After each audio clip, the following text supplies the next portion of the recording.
I didn't favour any of them at the time. When I rediscovered them in 2001, when I found the dead stock, I definitely was more of a fan of the guidance. The thing that was clever about the equipment line is that it was brand-led rather than consumer-led. In the modern era, brands can be almost guilty of constantly trying to, respond to what they think the consumer wants, when a lot of the time the consumer doesn't even know what they want until it's put in front of them. So I have huge respect for the equipment line in the way that there was a vision and they pursued a vision and they stuck to that vision. And not only that, it was a total vision, so it ran across the different categories. The influence of it has been more about the messaging of equipment. It was like, it's a pure performance message. And I think that's kind of very relevant, especially nowadays where all the fashion designers are having a love affair with sportswear, as they call it.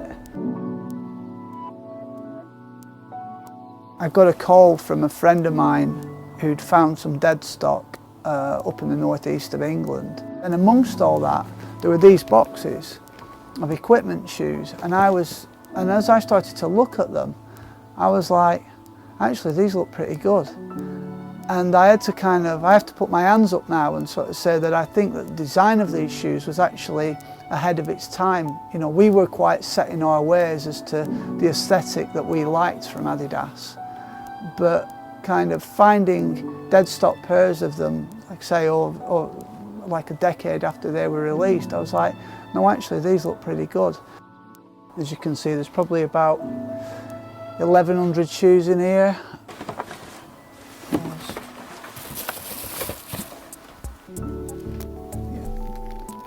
They're one of the pairs that I bought. This was a dead stock pair that I picked up in about 2001. But this detail here, the way, I think it's an amazing piece of design.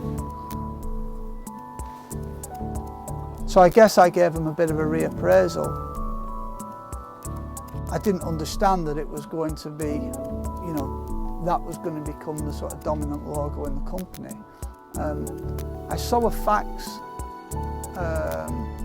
from Peter Moore where he was talking about how the trefoil he felt like it looked stuck on shoes, and that this fitted better.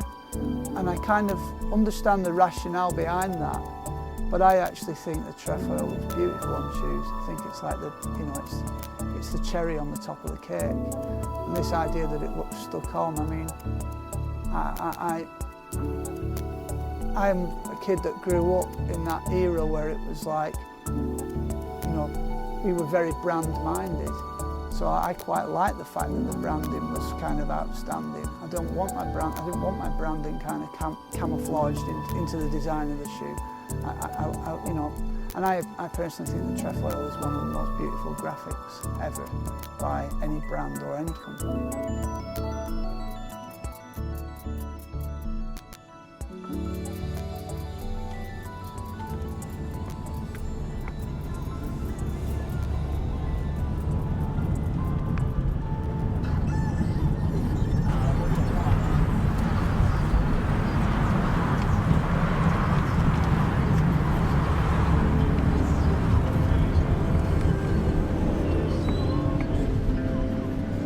Auf Adidas getrimmt und entdecken das Sohle ZX8000 Original, das war damals so ein Must-Have. Es gab damals auch so 2, 3 Farbgebungen und das war ein Schuh, der mir immer wieder über den Weg gelaufen ist und der halt einfach immer aufgefallen ist, und den hatten die coolen und die großen Jungs immer an, und das war halt das, was man selber auch haben wollte.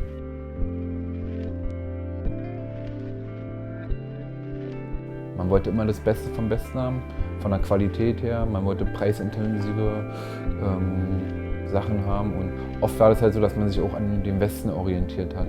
So, weil auch so Westdeutsche hatten ja immer das Beste vom Besten, die hatten Geld, konnten sich teure Bekleidung leisten, und Ostbürger haben denen halt oft nachgeahmt. Und der Trend ist bis heute immer noch relativ stark in den östlichen Regionen, und auf jeden Fall in Berlin mehr denn je größer als wie in jeder anderen Metropole weltweit. definitiv.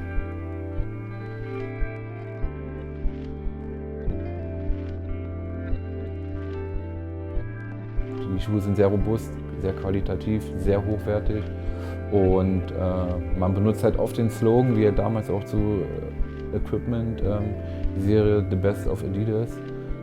Das ist so der Slogan, den man immer wieder irgendwie verwendet, so als Sammler, weil man halt projiziert auf diese Modelle. Das ist das Beste, was es mal gab, die beste Qualität und hochwertige Materialien.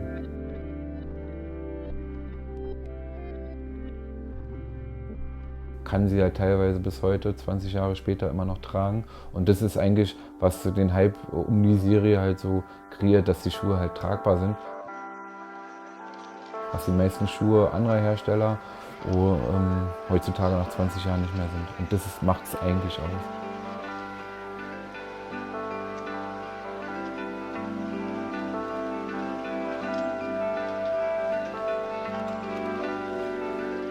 Equipment was presented or introduced to me as the best of Adidas. And it was a new concept, and this new concept was supposed to solve the big problem Adidas had at that time. That means at the end of the 80s, Adidas as a company had a big problem about decreasing the demand of Adidas product. The way Rob Strasser and Peter Moore presented equipment was the solution to that problem. I think equipment brought a kind of new approach to how to create, design, and to market products. I think it was a simple approach, really understandable approach, and it has a big influence on the future of Adidas. Another definition of equipment was about the essentials.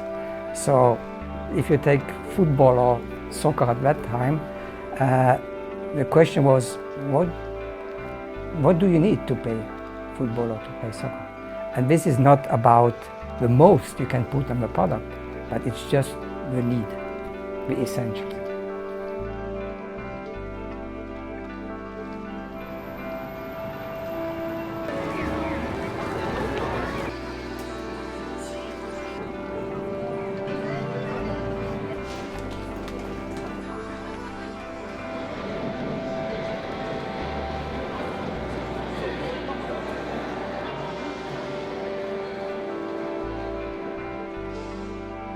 アディダスの、エキプメントのランニングシューズっていうよりは多分サッカーのカテゴリーだったりとか、あらゆるスポーツのカテゴリーにおいてやっぱそのトップモデルで、あるとは思うので、もちろん、プライスが高価な分テクノロジーはやっぱりそのタイミングで用いるテクノロジーを詰め込んでるっていう意識はもちろん伝わってはいると思うので、プライスっていうよりは多分パフォーマンス、自分がそれを履いてトレーニングしたり何か競技をする時の手助けになるような実感っていうのはみんなあると思う。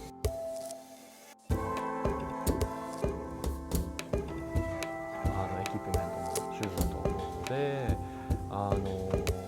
知ってはいるけど足を通したことないとか、自分のコレクションの中にまだ一足もないっていう人はいっぱいいると思うので、これから出てくるシューズを見てテンション上げてほしいなと思い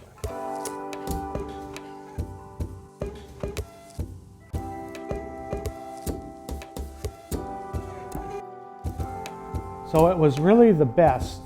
And to us, best didn't mean the most expensive or the most technical. It meant the best performance. It gave the athlete what the athlete needed to perform at their best.